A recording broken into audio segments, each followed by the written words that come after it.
श्री गणेशाय नमः। एक बार प्रेम से बोलो श्री शंकर भगवान की जय। शिव पुराण रुद्र संहिता युद्धखंड। उमा द्वारा शंभु के नेत्र मूंद लिए जाने पर अंधकार में शंभु के पसीने से अंधकासुर की उत्पत्ति।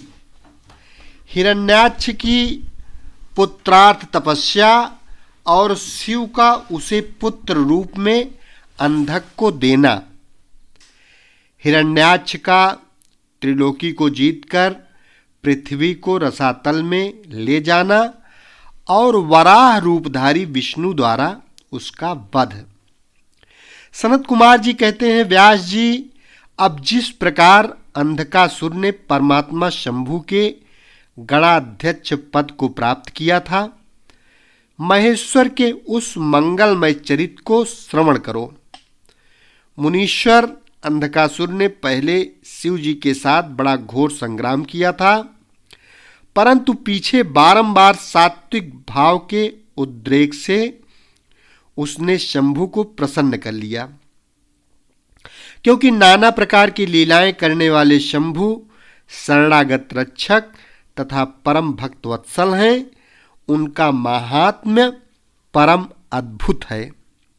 व्यास जी ने पूछा, ऐश्वर्यशाली मुनिवर, वह अंधक कौन था और भूतल पर किस वीरवान के कुल में उत्पन्न हुआ था? दैत्यों में प्रधान तथा महामनस्वी उस बलवान अंधक का स्वरूप कैसा था और वह किसका पुत्र था? उसने परम तेजस्वी शंभु की गणाध्यक्षता को कैसे प्राप्त किया? यदि अंधक गणेश्वर हो गया तब तो वह परम धन्यवाद का पात्र है। सनत कुमार जी ने कहा, मुने, पूर्व काल की बात है, एक समय भक्तों पर कृपा करने वाले तथा देवताओं के चक्रवर्ती सम्राट भगवान शंकर को विहार करने की इच्छा हुई। तब वे पार्वती और गणों के साथ ले अपनी निवास भूत कैलाश पर्वत से चलकर काशीपुरी में आए। वहां उन्होंने उस पुरी को अपनी राजधानी बनाया और भैरव नामक वीर को उसका रक्षक नियुक्त किया। फिर पार्वती जी के साथ रहते हुए वे भक्तजनों को सुख देने वाली अनेक प्रकार की लीलाएं करने लगे। एक समय वे उसके वरदान के प्रभाववश अनेकों वीराग्रगण्य गणेश्वरों और शिवा के साथ मंदराचल पर्वत पर गए और वहां भी तरह तरह की क्रीडाएं करने लगे। एक दिन जब प्रचंड पराक्रमी कपर्दी शिव मंदराचल की पूर्व दिशा में बैठे थे, उसी समय गिरिजा ने नर्म क्रीडावश उनके नेत्र बंद कर दिए। इस प्रकार जब पार्वती ने मूंगे, सुवर्ण और कमल की प्रभा वाले अपने कर कमलों से हर के नेत्र बंद कर दिए, तब उनके नेत्रों के मुन जाने के कारण वहां क्षण भर में ही घोर अंधकार फैल गया। पार्वती के हाथों का महेश्वर के शरीर से स्पर्श होने के कारण शंभु के ललाट में स्थिर अग्नि से संतप्त होकर मद जल प्रकट हो गया और जल की बहुत सी बूंदें टपक पड़ीं। तदनंतर उन बूंदों ने एक गर्भ का रूप धारण कर लिया। उससे एक ऐसा जीव प्रकट हुआ जिसका मुख विकराल था। वह अत्यंत भयंकर, क्रोधी, कृतघ्न, अंधा, कुरूप, जटाधारी, काले रंग का, मनुष्य से भिन्न, बेडौल और सुंदर बालों वाला था। उसके कंठ से घोर घर घर शब्द निकल रहा था। वह कभी गाता, कभी हंसता और कभी रोने लगता था तथा जबड़ों को चाटते हुए नाच रहा था। उस अद्भुत दृश्य वाले जीव के प्रकट होने पर शिव जी मुस्कुराकर पार्वती जी से बोले, श्री महेश्वर ने कहा, प्रिय, मेरे नेत्रों को मूंदकर तुमने ही तो यह कर्म किया है, फिर तुम उससे भय क्यों कर रही हो? शंकर जी के उस वचन को सुनकर गौरी हंस पड़ी और उनके नेत्रों पर से उन्होंने अपने हाथ हटा लिए। फिर तो वहां प्रकाश छा गया, परंतु उस प्राणी का रूप भयंकर ही बना रहा और अंधकार से उत्पन्न होने के कारण उसके नेत्र भी अंधे थे। तब वैसे प्राणी को प्रकट हुआ देखकर गौरी ने महेश्वर से पूछा। गौरी ने कहा, भगवान, मुझे सच सच बताइए कि हम लोगों के सामने प्रकट हुआ यह बेडौल प्राणी कौन है? ये तो अत्यंत भयंकर है। किस निमित्त को लेकर, किसने इसकी सृष्टि की है और यह किसका पुत्र है? सनत कुमार जी कहते हैं, महर्षि, जब लीला रचने वाली तथा तीनों लोकों की जननी गौरी ने सृष्टिकर्ता की उस अंधी सृष्टि के विषय में यूं प्रश्न किया, तब लीला विहारी भगवान शंकर अपनी प्रिया के उस वचन को सुनकर कुछ मुस्कुराए और इस प्रकार बोले। महेश्वर ने कहा, अद्भुत चरित्र रचने वाली अंबिके, सुनो। जब तुमने मेरे नेत्र मूंद लिए थे, उसी समय यह अद्भुत एवं प्रचंड पराक्रमी प्राणी मेरे पसीने से प्रकट हुआ। इसका नाम अंधक है। तुम ही इसको उत्पन्न करने वाली हो, अतः सखियों सहित तुम्हें करुणापूर्वक इसकी गणों से यथा योग्य रक्षा करते रहना चाहिए। आर्ये, इस प्रकार बुद्धिपूर्वक विचार करके ही तुम्हें सब कार्य करना चाहिए। सनत कुमार जी कहते हैं, मुने, अपने स्वामी के ऐसे वचन सुनकर गौरी का हृदय करुणार्ध हो गया। वे अपनी सखियों सहित अंधक की अपने पुत्रों की भांति नाना प्रकार के उपायों द्वारा रक्षा करने लगीं। तदनंतर शिशिर ऋतु आने पर दैत्य हिरण्याक्ष पुत्र की कामना से उसी वन में आया, क्योंकि उसकी पत्नी ने उसके ज्येष्ठ बंधु की संतान परंपरा को देखकर उसे संतानार्थ तपश्चर्या के लिए प्रेरित किया था।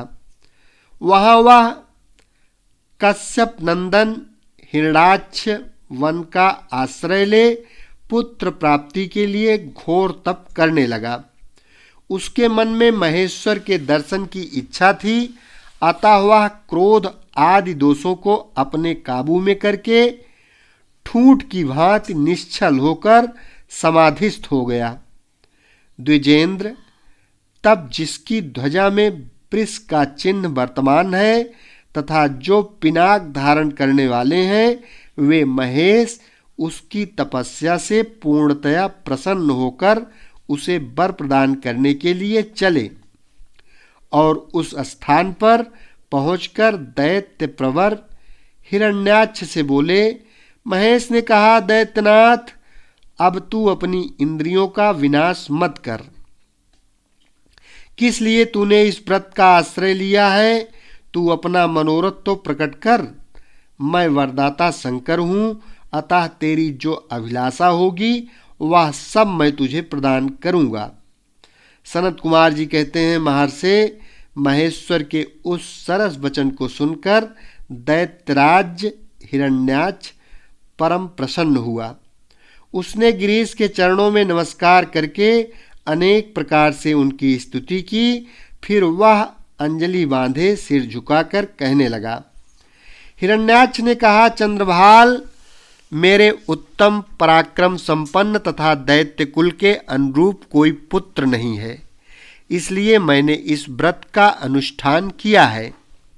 देवेश, मुझे परम बलशाली पुत्र दीजिए।